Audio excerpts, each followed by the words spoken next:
भरून विमा काढला। 48 जणांच्या कुटुंबियांना 2 लाखांची मदत। पंतप्रधान जीवन ज्योती विमा योजना 1 वर्षासाठी विम्याची मुदत।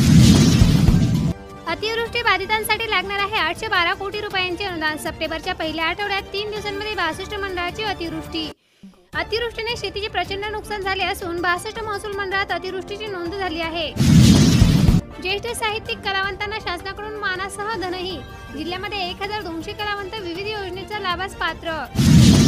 सोयाबीनला 8500 रुपयांचा भाव द्या। शासनाने यावर्षी सोयाबीन पिकाला 4892 रुपये हमीभाव जाहीर केला आहे, परंतु हमीभाव शेतकऱ्यांना परवडणार नाही। त्यामुळे सोयाबीनला 8500 रुपये प्रति क्विंटल हमीभाव द्यावा, तसेच शेतकऱ्यांची सरसकट कर्जमाफी करण्यात यावी अशी मागणी 7 लाख शेतकऱ्यांना मिळणार आहे 350 कोटींचा अग्रिम। जिल्हाधिकाऱ्यांनी काढली आहे अधिसूचना। दिवाळी होणार आहे शेतकऱ्यांची गोड।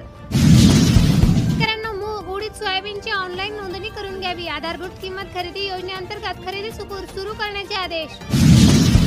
गेल्या वर्षीची थकीत नुकसान भरपाई 3 दिवसांमध्ये थेट खात्यात। आर्थिक अडचणीमध्ये सापडलेल्या राज्य सरकारने अखेर पंतप्रधान खरीप विमा योजनेतील ओरिएंटल इन्शुरन्स या कंपनीचे 1927 कोटी रुपये देण्याचा निर्णय घेतला। 65 लाख खातेदारांच्या खात्यावर अर्थसहाय्य जमा। कापूस सोयाबीन उत्पादनाला दिलासा। गेल्या वर्षी कापूस व सोयाबीन पिकाचे भाव घसरल्यामुळे नुकसान झालेल्या सोयाबीन व कापूस उत्पादक शेतकऱ्यांना हेक्टरी 5000 रुपयांप्रमाणे अर्थसहाय्य देण्याचा निर्णय राज्य सरकारने घेतला होता।